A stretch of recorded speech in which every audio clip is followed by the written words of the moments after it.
Long before punks declared war on the system in the 70s, and before the hippies of the 60s shed their clothes in the name of peace, and even before Jesus said, "It is easier for a camel to go through the eye of a needle than for a rich person to enter the kingdom of God," there were the cynics. The term cynic, which today has a different meaning, originally referred to a group of philosophers. This group seemed anything but traditional philosophers. Cynic comes from the Greek kynikos, meaning like a dog, as they resembled a pack of dogs. Initially used as an insult, the cynics embraced the term, considering dogs exemplars of their philosophy. They lived on the streets, without possessions or inhibitions, and cared little for others' opinions. This nickname became particularly popular with Diogenes of Sinope, known as the dog, who embodied cynicism to the extreme, being the archetype of the cynical philosopher and perhaps the most provocative and mocking figure in history. Stay until the end of this video, as Diogenes, the figure I'm about to discuss, is undoubtedly the most iconic person you will encounter.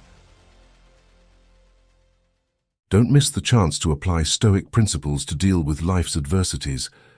Grab the Stoic Mindset ebook now and discover how to cultivate serenity in the midst of chaos, make wiser decisions, and overcome adversity with mental strength.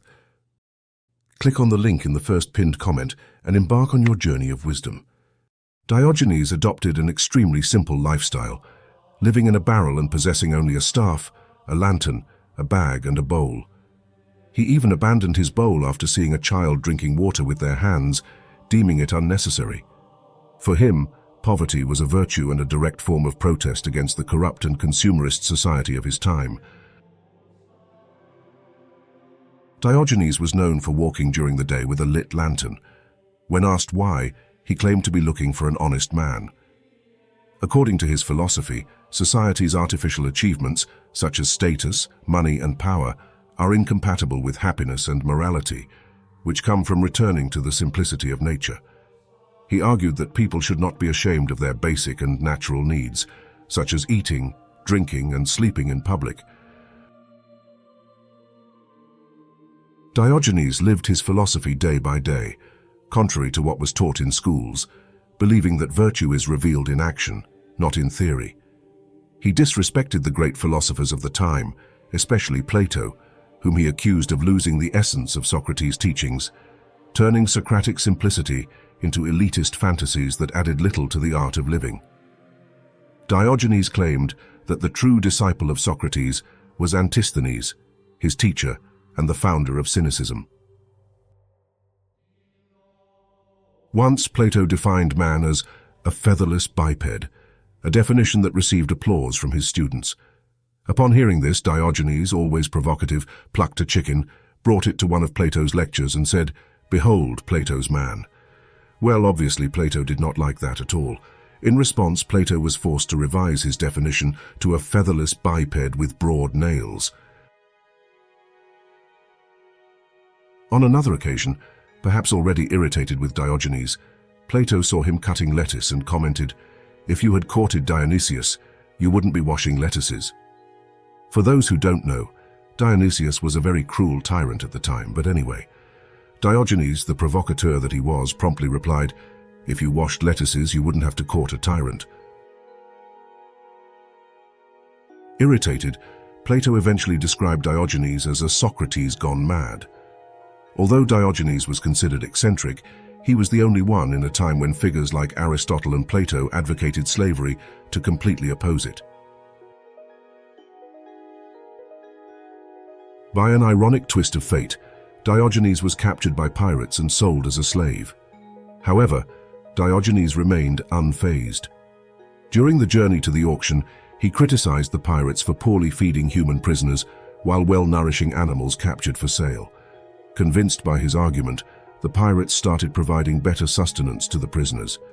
At the auction, when asked about his skills, Diogenes claimed mastery in governing men and pointed to a wealthy man, suggesting that he needed a master.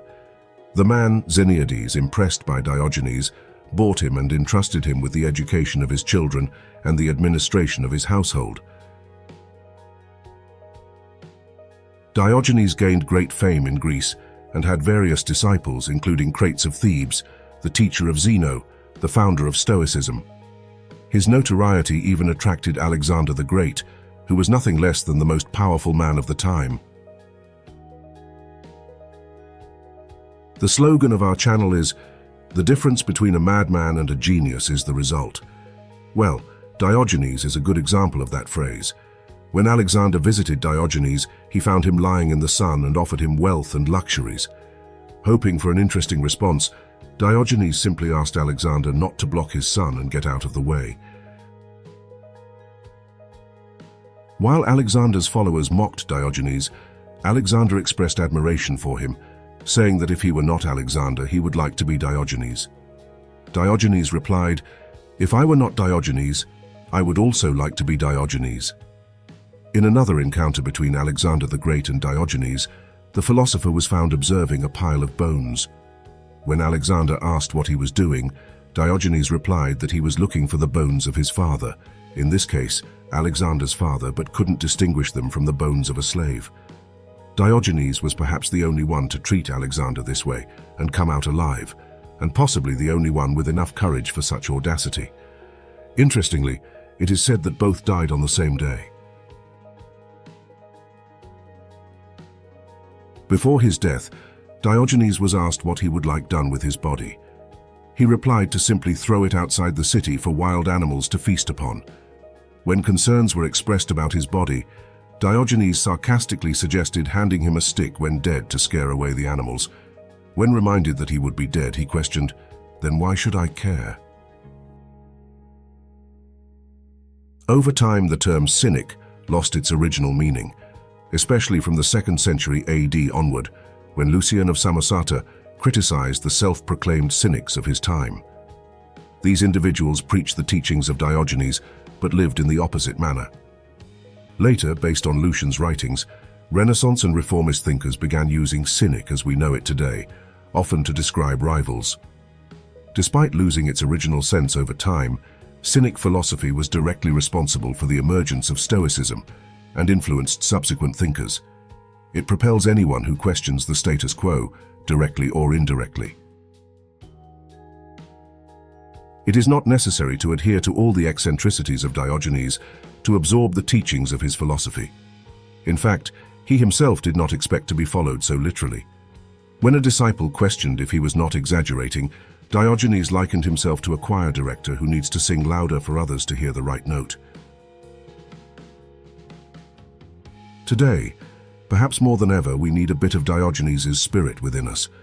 Self-sufficiency, the ability to think for oneself as an individual, not blindly following rules imposed by groups that divide or dominate society, living outside of a bubble, writing one's own story regardless of others' opinions, and being honest with oneself. Well, if you enjoyed it, you know what to do. Comment, "Dare me motivational," so I can see that you made it this far. This was my contribution. Until next time, may everyone be with the Creator,